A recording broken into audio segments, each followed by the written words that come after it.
These jagged stone killing machines weren't built just to keep invaders out. They were designed to lock something far darker inside. From blood-soaked ramparts to dungeons that still reek of bone. History isn't dead here, it's starving. These are the 15 most haunted fortresses left on Earth.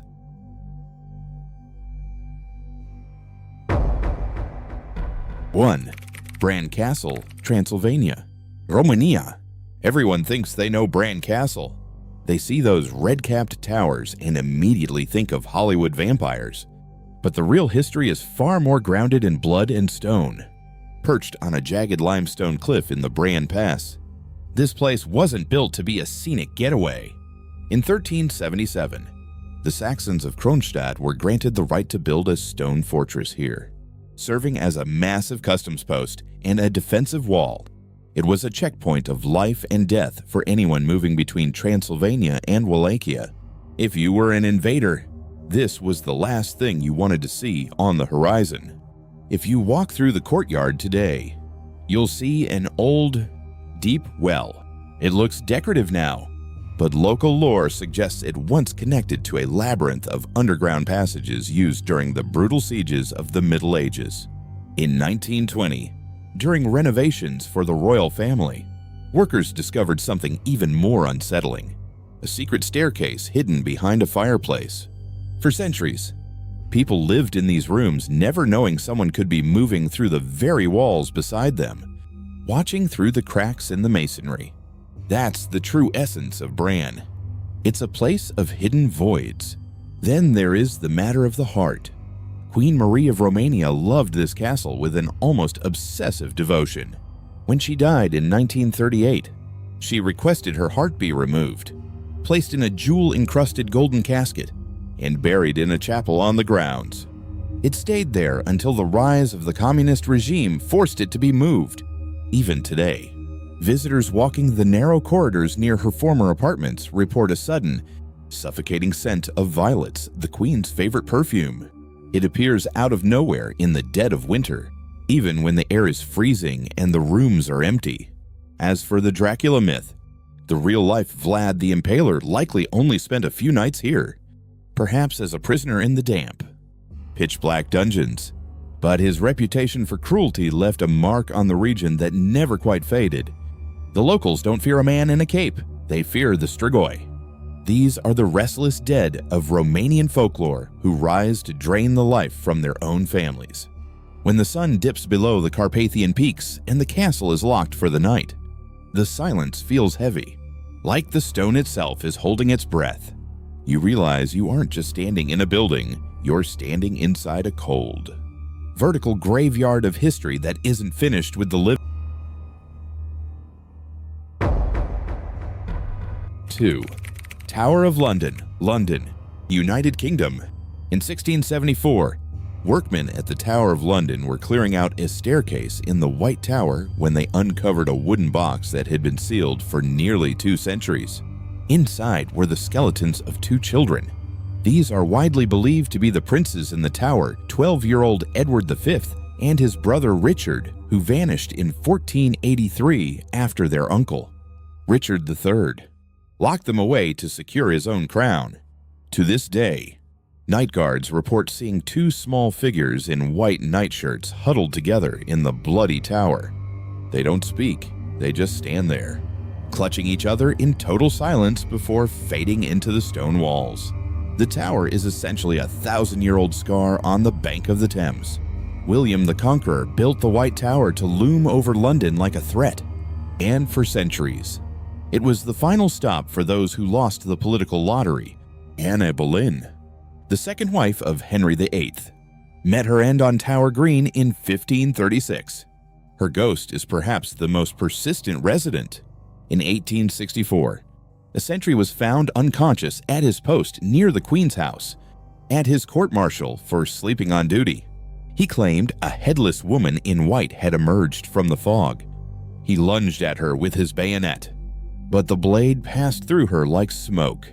He only escaped prison because a superior officer, Captain Dundas, testified that he had watched the entire supernatural encounter from a window above. But it isn't just humans who haunt these grounds. In 1816, a sentry outside the jewel house witnessed a massive, shadowy bear lunging at him from the darkness. Terrified, he stabbed at the beast, but his weapon hit nothing but the door behind it.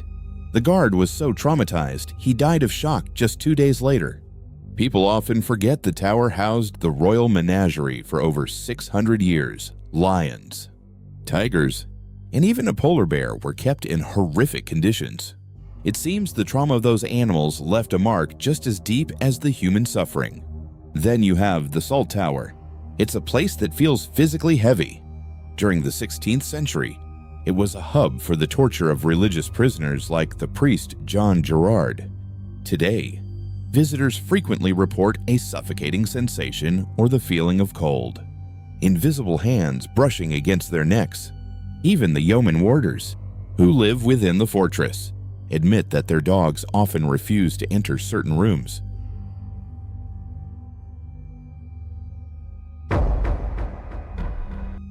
Three, Akershus Fortress, Oslo, Norway. Imagine you're standing in the heart of Oslo, looking at the massive stone walls of Akershus Fortress. It's often called the Tower of London of the North, and for good reason. It looks like a postcard, right? But locals get uneasy when the sun drops. This place has been standing since 1290, and in those 7 centuries, it has gone from a royal residence to a site of such concentrated misery that the ground itself feels heavy. For a long time, the fortress served as Norway's most notorious prison. They called it the Slavery. It wasn't just a name. Prisoners were kept in heavy iron chains, forced into backbreaking labor during the day, and shoved into freezing, overcrowded cells at night. Many died of disease or pure exhaustion, their bodies often buried in unmarked spots near the walls. One famous prisoner, a master thief named Gjest Bardson, spent years rotting in a tiny cell, and while he eventually got out, many others simply became part of the masonry. Then came the 1940s, the period where the fortress saw its most brutal violence. During the Nazi occupation, the Gestapo used Akershus as a place of execution. They lined up Norwegian resistance fighters against the stone and opened fire.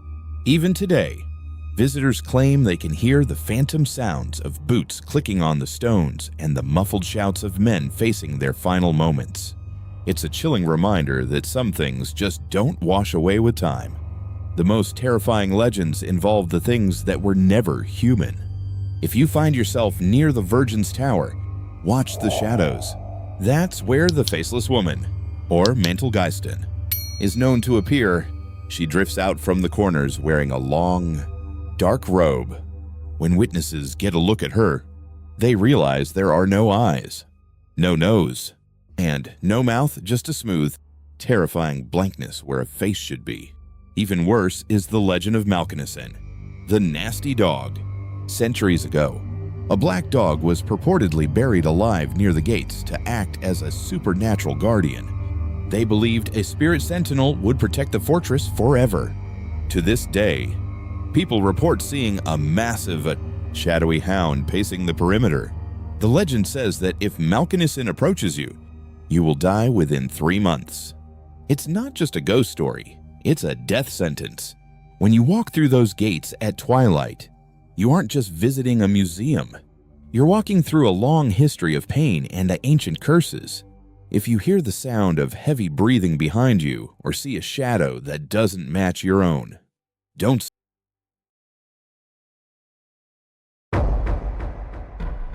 4. Fort Mifflin, Pennsylvania, United States. If you ever find yourself near the Philadelphia International Airport, you might hear a sound that doesn't belong. Past the roar of the jet engines and the bustle of the city lies Fort Mifflin, a site so saturated with trauma that it feels like the ground itself is holding its breath.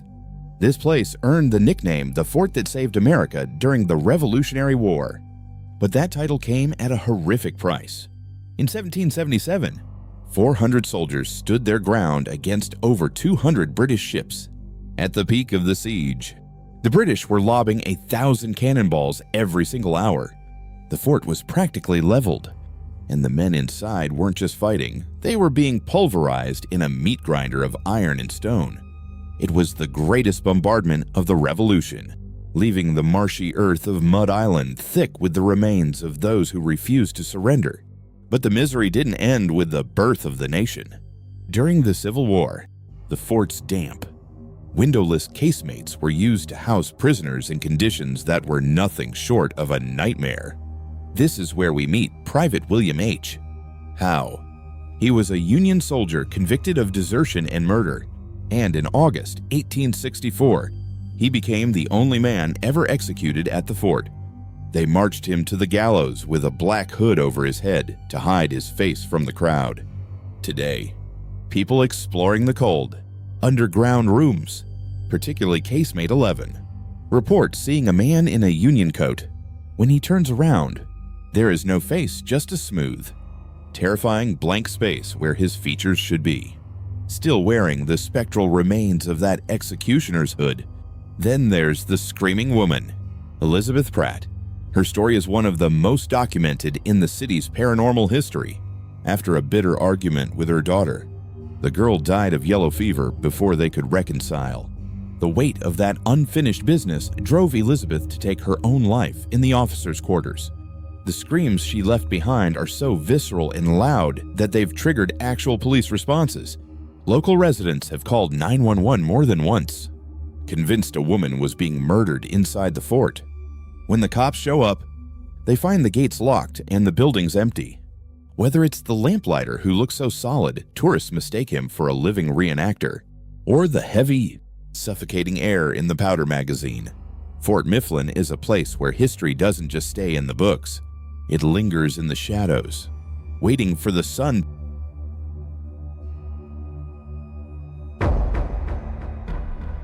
Five, Castle of Good Hope, Cape Town, South Africa. In April 1729, 7 men stood on a wooden gallows in the central courtyard of the Castle of Good Hope. These weren't hardened killers, they were just deserters who couldn't stomach the Dutch East India Company's brutality anymore. The governor, Pieter Gisbert van Noot, was a man whose reputation for sadism was so extreme that even his fellow officers pleaded for leniency. He wouldn't hear it. As the final prisoner felt the noose tighten, he didn't beg. He locked eyes with Van Noot, who was watching the scene from a stone balcony, and bellowed a terrifying challenge. Governor Van Noot, I summon you to appear before the judgment seat of Almighty God this very hour. The trapdoor dropped. Later that day, staff found the governor dead in his study, sitting perfectly upright with a look of sheer, paralyzing terror etched into his cold face. There was no physical cause of death. To this day, staff hear his boots thumping against the floorboards, a restless soul still trying to outrun that divine summons. This place is the oldest colonial building in South Africa, a massive stone pentagon that has soaked up centuries of misery. The castle wasn't just a fortress, it was a machine for breaking spirits. If you walk into the Donker Gate, the dark hole, you're stepping into a windowless dungeon that used to flood with seawater at high tide. Prisoners would spend their final days in total sensory deprivation, standing waist-deep in freezing water and filth. Security guards today report a heavy, suffocating pressure on their chests when they enter. They've heard the distinct sound of someone gasping for air in the corner of a completely empty room. One guard famously quit after seeing a massive, coal-black dog prowling the courtyard. He watched the beast lunge at him, only for it to dissolve into thick mist inches before contact. Then there is the Lady in Gray. For over a century, visitors reported a woman in a long, flowing dress sprinting through the castle, her face hidden in her hands as she wailed in agony. She always vanished near the old guard room. During a restoration project, workers broke through a false wall and discovered a woman's skeleton. The sightings tapered off after she was buried, but the air in that section remains unnaturally cold. Even in the blistering Cape Town summer, the most chilling thing, the bell tower. It's been locked up and the rope removed since a soldier used it to take his own life centuries ago. Yet, on certain nights when the wind dies down, That heavy iron bell.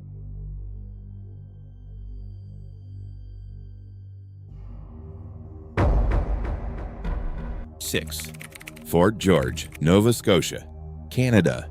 If you stand at the base of Citadel Hill in Halifax, you're looking at a massive, star-shaped fortress that's been rebuilt 4 times since 1749. This is Fort George.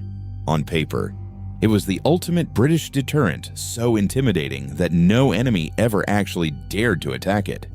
But here's the thing. Just because no blood was shed in a massive siege doesn't mean the ground isn't soaked in trauma. For 2 centuries, thousands of soldiers were packed into these damp, limestone walls, living in conditions that were a slow-motion nightmare. Think about men trapped in cramped barracks, suffering from lice and disease, and subjected to the kind of brutal military discipline that breaks a person long before a bullet does. The people who work here will tell you the fort isn't exactly empty after the gates lock at night. One of the most unsettling reports involves a little girl. Tour guides and visitors have frequently felt a small, ice-cold hand slip into theirs while walking through the dark, arched tunnels of the fort. They usually think it's just a child from the tour group, until they look down and realize there is no one beside them.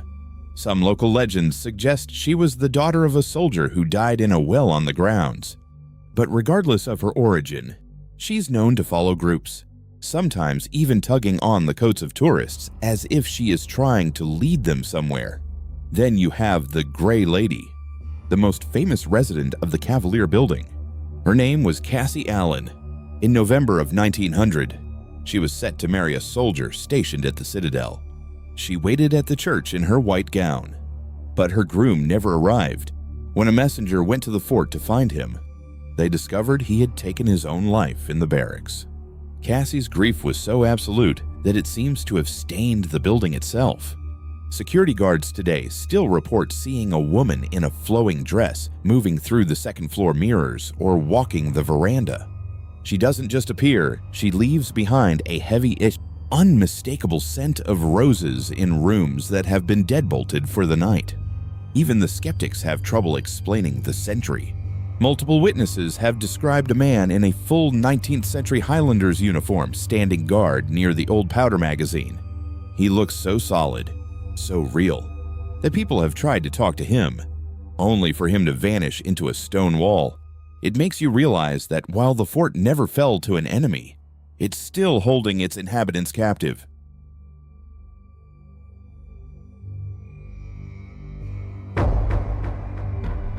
7. Edinburgh Castle, Edinburgh, Scotland. In 1650, before Oliver Cromwell's army arrived to lay siege, the sentries at Edinburgh Castle heard a sound that made their blood run cold. It was the steady, rhythmic beat of a drum thumping against the heavy stone walls. When they looked toward the battlements, they saw a figure through the thick Scottish mist, a young drummer boy standing tall. But as he turned his body toward them, the guards realized there was nothing above his shoulders. No face, no eyes, just a jagged, hollow space where a head should have been. Legend says this headless drummer only appears when the castle is in immediate danger. This fortress has been attacked more than almost any other place on Earth, so that boy has seen plenty of blood spilled on these rocks. The horror isn't just on the walls, it's deep in the foundation. Take the Black Dinner of 1440. Imagine being the 10-year-old Earl of Douglas, invited to a feast with the young king. You're sitting at the table. The mood is light, and then a servant walks in carrying a platter. He sets it down in the center of the room. On it sits the severed head of a black bull, the ancient Scottish calling card for an execution. The boy and his brother were immediately dragged outside while they screamed for their lives, and they were beheaded in the courtyard before the meal was even cold. People say you can still feel the frantic, heavy energy of that betrayal in the air near the Great Hall. Then there's the story of the Lost Piper. Centuries ago, a hidden system of tunnels was found running from the castle down the Royal Mile. To see how far they went, they sent a young piper into the pitch black. His job was to play his pipes loudly so the people on the street above could track his movement. The crowd listened as the music moved under their feet, muffled but steady. But then, right as he reached the Tronkirk, the music just cut off. It didn't fade, it stopped. They sent teams down to find him, but they found nothing, no body. No pipes, just empty stone. On quiet nights, locals still report hearing a faint, mournful tune drifting up from the cobblestones, the sound of a boy who has been walking in the dark for 300 years. In 2001, a team of scientists conducted one of the largest paranormal studies ever recorded here. They took 240 volunteers who knew nothing about the castle's history and sent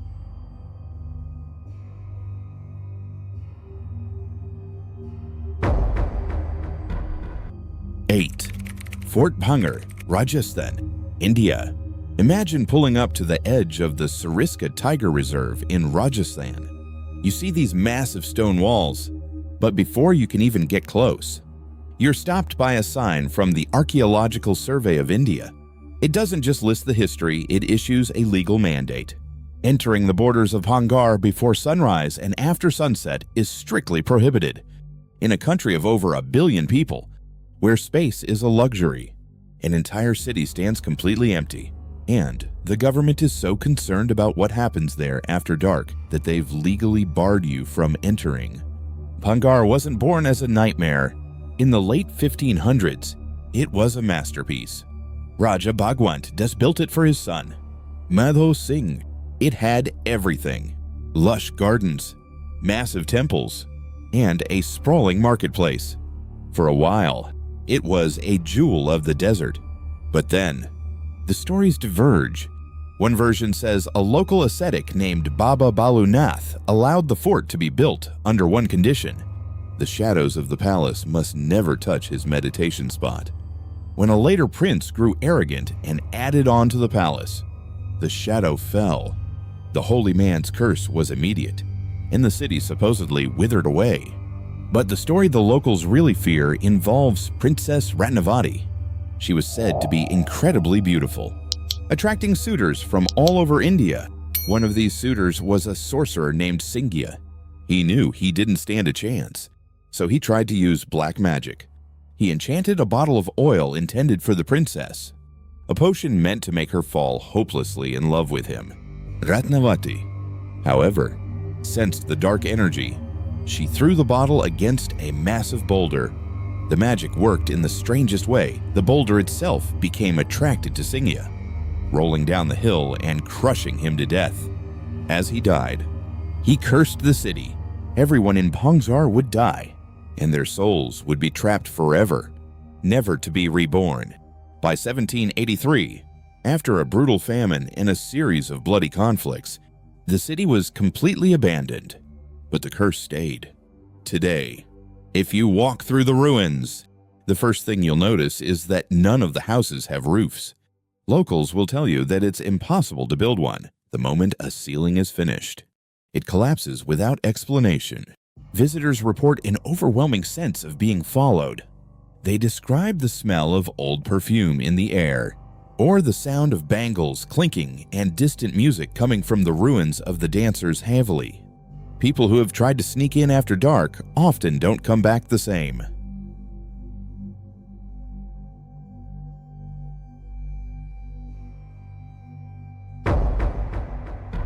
9. Fort de San Diego, Acapulco, Mexico. If you've ever been to Acapulco, you know it's all about the neon lights, the cliff divers, and the high-end resorts, but tucked away from the tourists, looking out over the Pacific. There's a massive pentagonal structure that feels like it's holding its breath. The Fuerte de San Diego. It's been there since 1616. Originally built to protect the Spanish trade ships from pirates like Francis Drake, who were hunting for silver and silk. But the real horror didn't just come from the sea. In 1776, a massive earthquake basically leveled the place. Imagine being trapped inside those thick stone walls when the ground starts to roll. Hundreds were buried alive under the heavy masonry, their screams muffled by tons of rock before they finally went silent. When the fort was rebuilt into the star-shaped fortress you see today, the workers weren't just moving stone, They were building over a mass grave.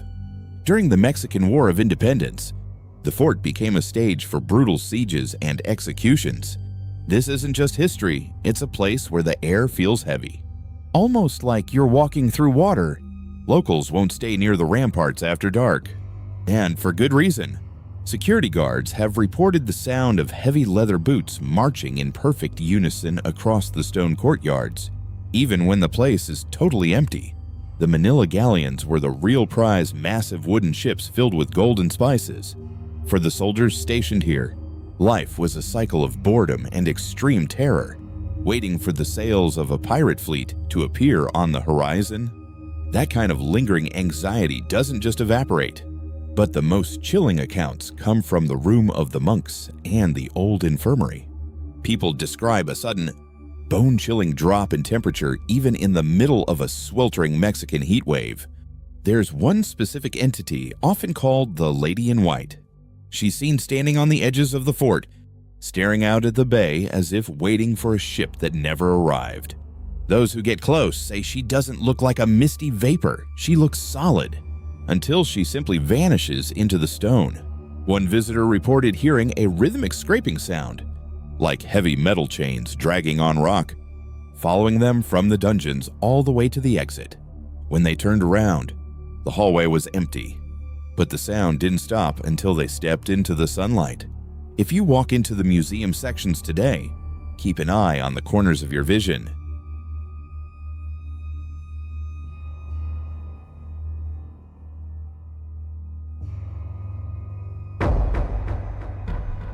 Then, Coral Castle, Florida, United States. Imagine standing in front of a 9-ton gate made of solid oolite limestone. It's so perfectly balanced that you can push it open with just the tip of your finger. Now, imagine the man who built it. His name was Edward Leedskalnin.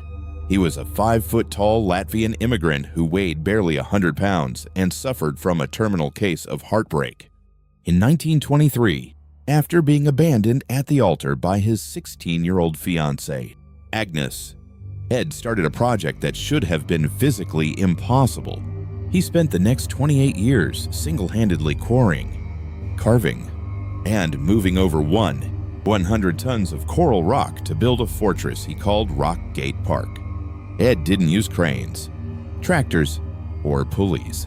He worked almost exclusively at night, under the cover of darkness.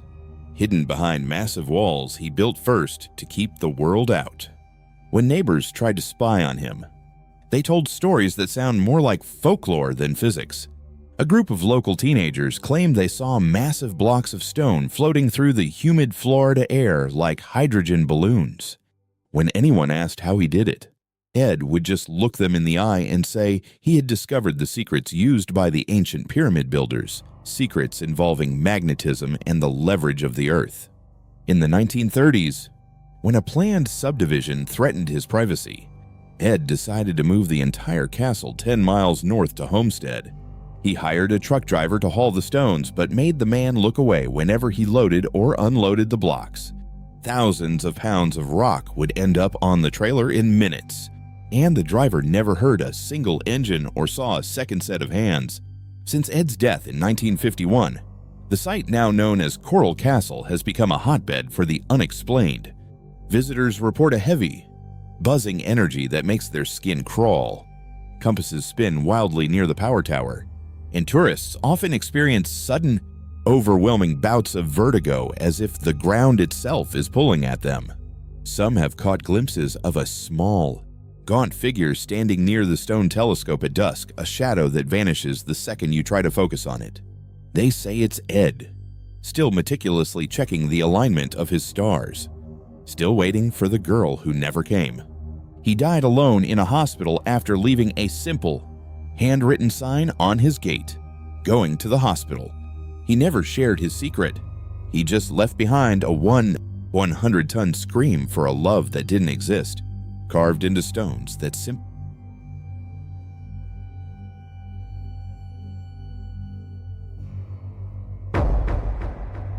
11. Himeji Castle, Hyogo, Japan. Imagine standing at the base of a structure so white and graceful it looks like a massive bird about to take flight. That's why they call Himeji Castle the White Heron. But in the dark, that white plaster doesn't look like feathers anymore. It looks like bleached bone. Located in Hyogo, Japan, this place is a masterpiece of feudal engineering. But it's also a massive vertical trap designed to funnel human beings into kill zones. Back in 1601, a warlord named Ikeda Teramasa took over and turned it into the fortress we see today.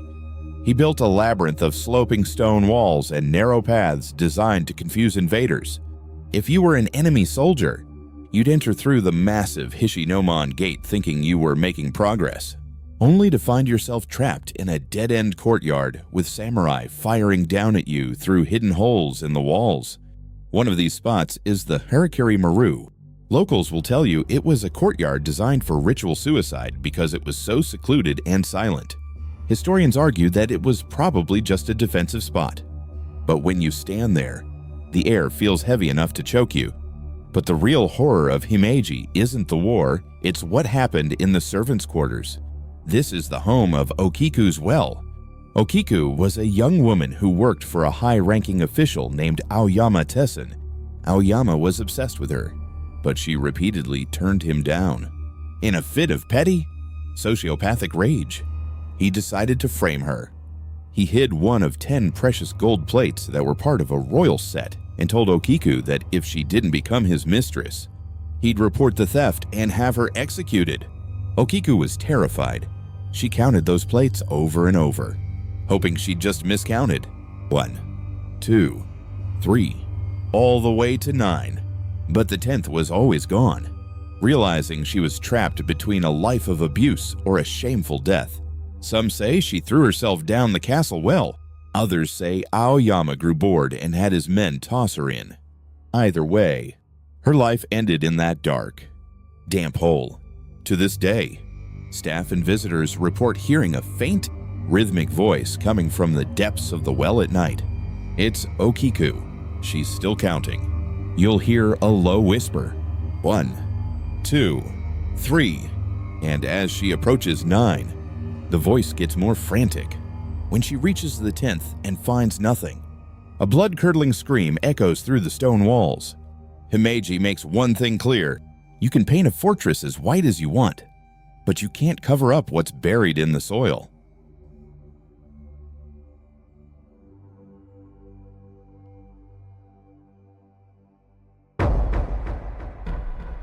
"12.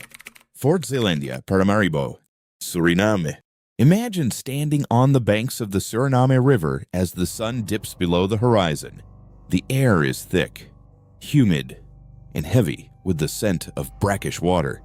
Right there, looming over the capital of Paramaribo, is Fort Zeelandia to a casual tourist. It looks like a picturesque colonial relic, sturdy orange bricks and white-trimmed windows. But if you talk to the locals, they'll tell you the soil beneath those foundations has tasted far too much blood to ever be at peace.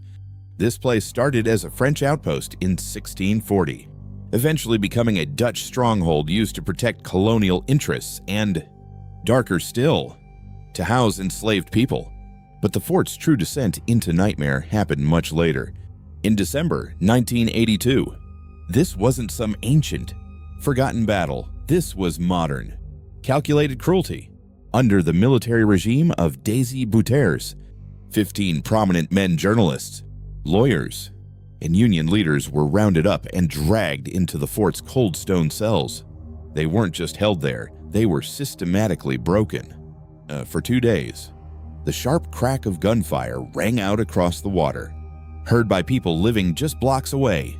When the families were finally allowed to see the bodies, the trauma was so severe it was clear these weren't just executions, they were brutal messages carved into skin and bone. Ever since those December murders, the atmosphere inside the stone walls has shifted into something suffocating. People visiting the museum today often report a crushing weight on their chests the moment they step into the courtyard of Bastion Veer, where the men were lined up against the wall. It's common for visitors to suddenly feel a sharp drop in temperature that makes their skin crawl in the tropical heat. But the most chilling reports come from the security guards. They've described seeing figures in outdated military fatigues patrolling the ramparts, moving with a stiff, unnatural gait before vanishing into thin air. Others hear the rhythmic, heavy thud of boots on the floorboards above them, or the sound of hushed, panicked whispers when they know for a fact the building is empty. The fort doesn't just preserve history, it traps it. The bullet holes in the bastion wall remain as a physical scar from that night in 1982, though many were plastered over to hide the evidence. Some nights, if you stand near the water, the silence is broken by a sound that isn't the river at all, but the unmistakable sobbing of men who never got to say goodbye.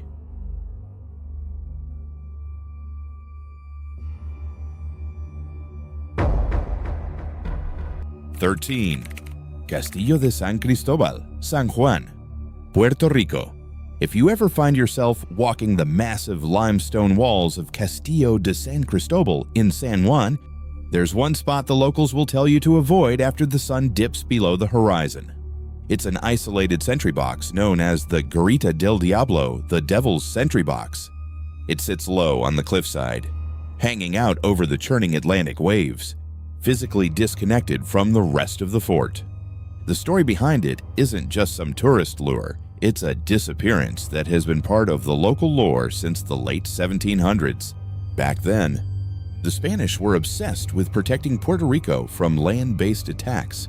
They built this sprawling, 27-acre monster of a fort to make sure no one could sneak up on them. But the soldiers stationed there weren't just afraid of the British, they were terrified of the night shift at that specific sentry box. In 1790, a soldier named Sanchez was assigned to guard it. The wind was howling, and the ocean was slamming against the rocks below. When his relief arrived at dawn, Sanchez was gone. There was no sign of a struggle, no blood, and no footprints leading away. All they found was his heavy leather belt and his musket, still leaning against the stone wall. The officers said he'd been snatched by the devil himself, though some locals later rumored he just ran off with a girl named Dinah. But the soldiers who had to stand in that box after him didn't believe the romantic version. They reported hearing claws scratching on the stone and seeing shadows that didn't match the moonlight. The fort itself is a maze of dry moats and dark tunnels. These weren't built for storage, they were designed for mining, which is a polite way of saying they were filled with gunpowder to blow up anyone who managed to breach the outer walls. During the siege of 1797, when Sir Ralph Abercrombie's fleet tried to take the city, these tunnels were the front line of a desperate defense. Today, visitors often report the sound of heavy boots clicking on the stone floors of the Santa Barbara magazine. Even when the rooms are empty, there's a thick smell of old tobacco and salt air that clings to the walls in places where there's no ventilation. During World War II, the U.S. military added concrete bunkers and observation posts, mixing modern war with ancient stone. It's said that the layers of trauma from different centuries have bled together. Some rangers have described seeing a figure in a colonial-era uniform standing near the World War II bunkers, staring out at the sea as if waiting for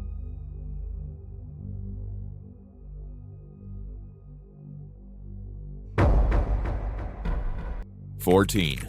Chillingham Castle, Northumberland, United Kingdom. Imagine checking into a castle and hearing a child scream emanating from behind a 10-foot thick stone wall. That isn't a gimmick at Chillingham Castle. It's a documented history of suffering that has lingered for over 700 years. Located in the windswept hills of Northumberland, this fortress wasn't built for comfort. It was a primary defense against Scottish raids, a place where the hammer of the Scots, King Edward I, once stayed to plan his campaigns. But the real stories of Chillingham aren't found in royal records, they're found in the bones. The most famous haunting involves a spirit known as the Radiant Boy. For generations, guests in the Pink Room reported a bone-chilling wail at midnight, followed by the appearance of a child dressed in blue who would hover near the bed. The legend turned into a gruesome reality during a 1920s renovation. Workers broke into a massive wall and discovered the skeleton of a young boy. He was surrounded by scraps of rotting blue cloth, and his finger bones were worn down to the nub evidence that he had been entombed alive and spent his final moments desperately clawing at the stone. If the walls could talk, they would likely whisper the name John Sage, known as the Butcher of the Scots.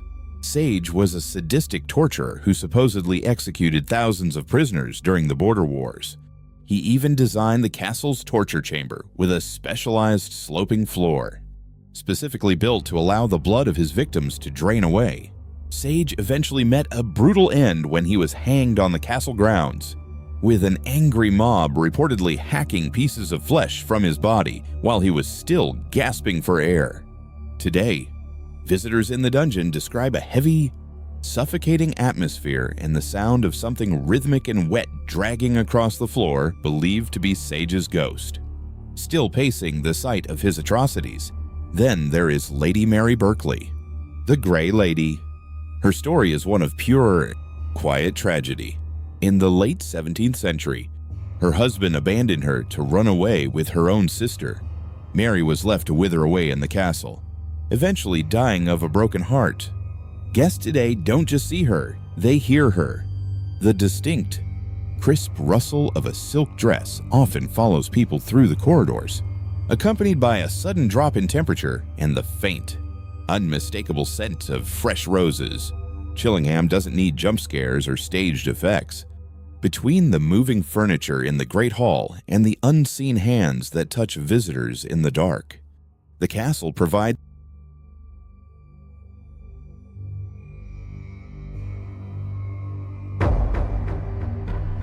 15. Fort Queenscliff, Victoria, Australia. If you stand at the very edge of the Bellarine Peninsula, looking out at the chaotic, churning water known as the Rip, you're staring at one of the most treacherous stretches of ocean on the planet. It's a graveyard for ships, but it's what's sitting right behind you, carved into the limestone cliffs. That really carries a chill. That's Fort Queenscliff. It's a massive, imposing fortress built in the late 1800s during a time when Australians were gripped by a very specific, paralyzing fear: a Russian invasion. They built these thick walls and underground bunkers to stop a war that never actually happened. For decades, men lived here in a state of constant, high-alert boredom. They spent their lives cleaning guns and staring at the horizon, waiting for an enemy that stayed home.